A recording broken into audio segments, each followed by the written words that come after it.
Good morning বন্ধুরা। আজ 10 জানুয়ারি শনিবার। আজকের সকালের বরাক তথা সমগ্র আসামের গুরুত্বপূর্ণ খবরগুলি হলো 26-এর বিধানসভা নির্বাচনে যদি বিজেপি জয়ী হয়ে আবার সরকার গঠন করে তাহলে রাজ্যে নেমে আসবে ভয়ঙ্কর বিপদ। রাজ্যের পরিস্থিতি হয়ে উঠবে ভয়ঙ্কর। তাই আগামী নির্বাচনে ভেবেচিন্তে সবাই সিদ্ধান্ত নেবেন।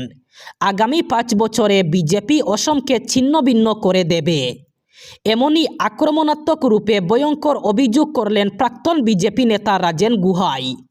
তিনি জানিয়েছেন, বর্তমান বিজেপি সরকার রাজ্যে যে পরিস্থিতি তৈরি করেছে, তাই আগামী বিধানসভা নির্বাচনে যদি বিজেপি আবার সরকার গঠন করে তাহলে ভবিষ্যতে রাজ্যের পরিস্থিতি আরও ভয়ঙ্কর হবে। রাজ্যে ভয়ঙ্কর বিপদ নেমে আসবে। এমনই অভিযোগ করেছেন প্রাক্তন বিজেপি নেতা রাজেন গুহাই।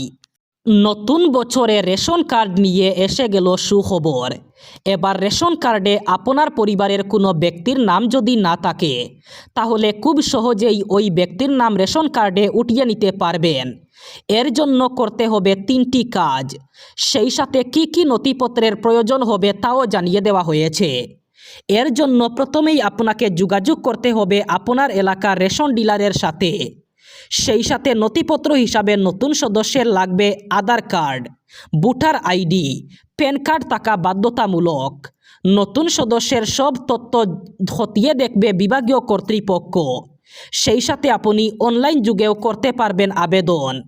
নতুন সদস্যের সব তথ্য গাঁও পঞ্চায়েতের মাধ্যমে প্রত্যায়িত হওয়ার পরে অন্তর্ভুক্ত হবে সেই ব্যক্তির নাম। সেই সাথে কেওয়াইসি করার সময়ও করতে পারবেন এই কাজ। মাঘ বিহুর পূর্বে রাজ্যে পড়বে প্রচণ্ড শীত। আবহাওয়া বিজ্ঞান কেন্দ্রই জারি করেছে এমন অ্যালার্ট। রাজ্যের প্রতিটি জেলায় প্রচণ্ড শীত পড়তে চলেছে।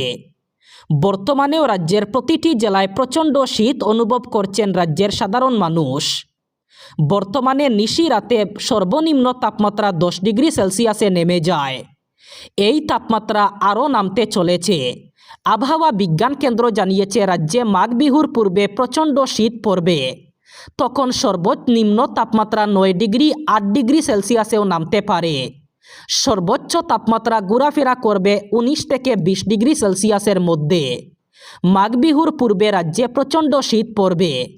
যে সকল ভোটাররা বিজেপিকে ভোট দেয় না এমন 60টি বিধানসভা কেন্দ্রের প্রত্যেকটি বিধানসভা কেন্দ্র থেকে 10,000 ভোটারের নাম কর্তন করার ষড়যন্ত্র করেছে বিজেপি। এই অভিযোগ উত্থাপন করে গৌহাটিতে মুখ্য নির্বাচন কমিশনারের সঙ্গে সাক্ষাৎ করে নালিশ জানায় বিরোধী দলসমূহের একটি প্রতিনিধি দল। এতে রাজ্য নির্বাচন কমিশন বিজেপির বিরুদ্ধে ব্যবস্থা গ্রহণ না করলে বিরোধীদের প্রতিনিধি দল নয়াদিল্লিতে গিয়ে দেশের মুখ্য নির্বাচন কমিশনারের কাছেও নালিশ জানাবে এবং বিহিত ব্যবস্থা গ্রহণ করার দাবি জানাবে। এই কথা জানান কংগ্রেসের প্রাক্তন রাজ্য সভাপতি রিপুন বোরা।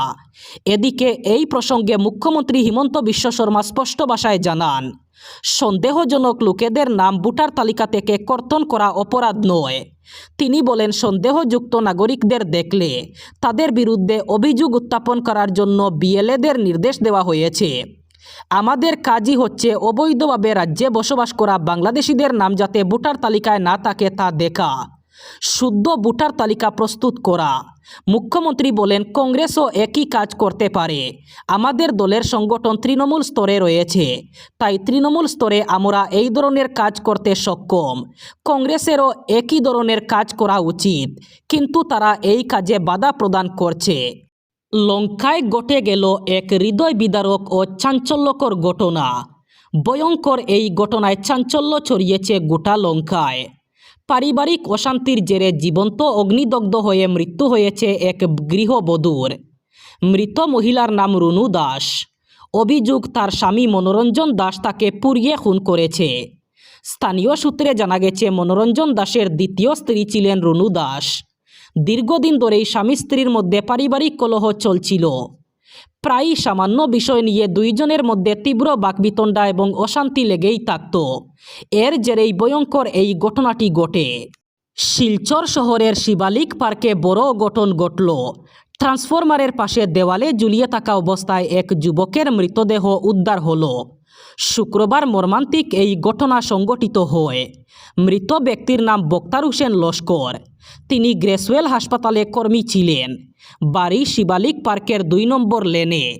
জানা যায় শিবালী পার্ক 2 নম্বর লেনের বাসিন্দা বক্তার হোসেন লস্করকে ট্রান্সফরমারের পাশে দেওয়ালের 2 পাশে দেহ ঝুলিয়ে রয়েছে তার। ধারণা করা হচ্ছে কিছু ফেলার সময় বিদ্যুৎস্পৃষ্ট হয়ে মৃত্যু ঘটে তার। ঘটনাটি প্রত্যক্ষ করে স্থানীয়রা রাঙ্গিরখাড়ি আউটপোস্টে খবর দেন। খবর পেয়ে ঘটনাস্থলে ছুটে আসে পুলিশ। ঘটনাস্থলে উপস্থিত হয়ে যুবকের মৃতদেহ উদ্ধার করে ময়নাতদন্তের জন্য শিলচর মেডিকেল কলেজ হাসপাতালে পাঠিয়ে দেওয়া হয়। তবে এই পুরো ঘটনাটি রহস্যজনক।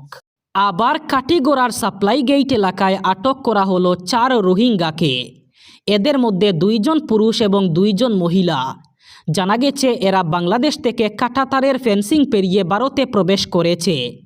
তাদের কাছে ইউএনের দেওয়া রিফিউজি কার্ড রয়েছে। প্রসঙ্গত, এই কার্ড শুধুমাত্র বাংলাদেশের রোহিঙ্গা ক্যাম্পের জন্যই প্রযোজ্য। এই কার্ড নিয়ে জালালপুরের কোনো এক সীমান্ত দিয়ে ভারতে প্রবেশ করে সাপ্লাই গেটের 80 হোটেলে স্থানীয় দালালদের জন্য অপেক্ষা করছিল। তাদের হাবভাবে সন্দেহ হওয়ায় স্থানীয়রা খবর দেন সনাতনী সংঘের কর্মকর্তাদের কাছে। খবর পেয়ে ছুটে যান সনাতনী সংঘের সভাপতি সুমিত বৈষ্ণব, ধর্মেন্দ্র কানু সহ অন্যান্যরা। খবর পেয়ে ছুটে যায় গুমরা পুলিশও। 4 রোহিঙ্গা নাগরিককে আটক করে শিলচরে পাঠানো হয়। এবার আর শুধু বাগ্নিদের নয়, এবার বাইগনাদের দেওয়া হবে টাকা। শুধু ছাত্রী নয়, এবার ছাত্রদের হিমন্ত সরকার দেবে বছরে 10,000 টাকা থেকে 20,000 টাকা। ছাত্ররা কিভাবে পাবেন এই প্রকল্পের ধন তাও জানিয়ে দেওয়া হলো। এই প্রকল্পের নাম হলো নিযুত বাবু প্রকল্প। এসে গেল মুখ্যমন্ত্রী নিযুত বাবু প্রকল্পের প্রপত্র। কিভাবে পূরণ করতে হবে তাও জানিয়ে দেওয়া হয়েছে। সেই সাথে 10টি শর্ত মানতে হবে ছাত্রদেরকে। স্নাতক পর্যায়ের ছাত্ররা বছরে 10,000 টাকা লাভ করবেন, অর্থাৎ বছরে 10 মাস প্রতি মাসে 1,000 টাকা লাভ করবেন ছাত্ররা। সেই সাথে স্নাতকোত্তর ছাত্ররা লাভ করবেন বছরে 20,000 টাকা। মাসে 2,000 টাকা করে 10 মাস পর্যন্ত এই টাকা পাবেন তারা। এসে গেল মুখ্যমন্ত্রীর নিযুত বাবু প্রকল্পের প্রপত্র। রাজ্যের প্রতিটি শিক্ষানুষ্ঠানে বিতরণ করা হয়েছে বাবু প্রকল্পের প্রপত্র। সেই সাথে সমর্থ পোর্টাল যুগেও আবেদন করতে পারবেন ছাত্ররা। এবার সড়ক দুর্ঘটনায় আহত ব্যক্তিকে হাসপাতালে নিয়ে গেলে পুরস্কার পাবেন আপনি। সড়ক দুর্ঘটনায় আঘাতপ্রাপ্ত লোকের চিকিৎসালয়ে নিয়ে যাওয়া লোককে পুরস্কার ঘোষণা করেছে কেন্দ্রীয় সরকার। সড়ক দুর্ঘটনায় আঘাতপ্রাপ্ত কোনো লোককে যদি চিকিৎসালয়ে পৌঁছে দিতে পারেন, তবে সেই ব্যক্তিকে পুরস্কার হিসাবে দেওয়া হবে 25,000 টাকা। সেই সাথে দুর্ঘটনায় আহত লোকজনরা লাভ করবেন 1,50,000 টাকার চিকিৎসা সেবা। পথ সুরক্ষা পুঁজি তথা বাহন ক্রয়ের সময়ে করা থার্ড পার্টি বিমার জরিয়তে দেওয়া হবে এই ধন। এমনই ঘোষণা করেছেন কেন্দ্রীয় পরিবহন মন্ত্রী নীতিন গাডকারি। এবার বরাক উপত্যকার 3 জেলার আজকের আবহাওয়ার খবর। আজ 10 জানুয়ারি শনিবার বরাক উপত্যকার 3 জেলায় ঠান্ডা অন্যান্য দিনের থেকে কম থাকার সম্ভাবনা। আজ শিলচর কাছাড়ে সর্বোচ্চ তাপমাত্রা থাকবে 25 ডিগ্রি সেলসিয়াস এবং সর্বনিম্ন তাপমাত্রা থাকবে 13 ডিগ্রি সেলসিয়াস।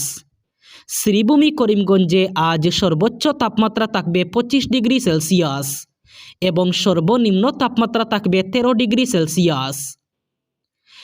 একইভাবে হাইলাকান্দি জেলায়ও আজ সর্বোচ্চ তাপমাত্রা থাকবে 25 ডিগ্রি সেলসিয়াস এবং সর্বনিম্ন তাপমাত্রা থাকবে 13 ডিগ্রি সেলসিয়াস। এই ছিল আজকের সকালের গুরুত্বপূর্ণ খবরগুলি। ভিডিওটি অবশ্যই লাইক করবেন এবং চ্যানেলটি সাবস্ক্রাইব করবেন।